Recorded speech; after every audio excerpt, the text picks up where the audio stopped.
தினம் ஒரு தியானம். நலமானதை பிடித்து கொள்ளுங்கள்.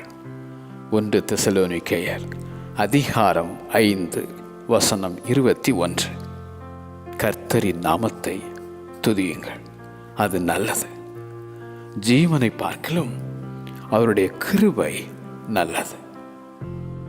அவருடைய நியாய தீர்ப்புகள் நல்லவைகள். அநேகமாயிரம் பொன் வெள்ளியை பார்க்கிலும் அவர் விளம்பின வேதம் நல்லது. பகையோடு இருக்கும் கொழுத்த எருதின் கரியை பார்க்கிலும் சிநேகத்தோடு இருக்கும் இலைக்கரியே நல்லது.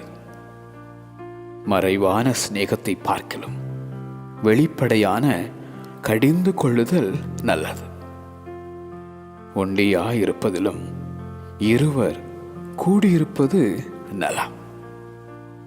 நீ நேர்ந்து கொண்டதை செய்யாமற் போவதை பார்க்கிலும் நேர்ந்து கொள்ளாதிருப்பதே நலம்.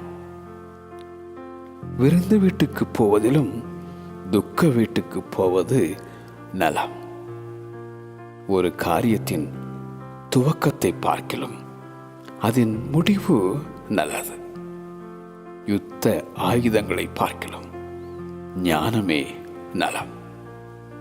எல்லாவற்றையும் சோதித்து பார்த்து நலமானதை பிடித்துக் கொள்ளுங்கள்.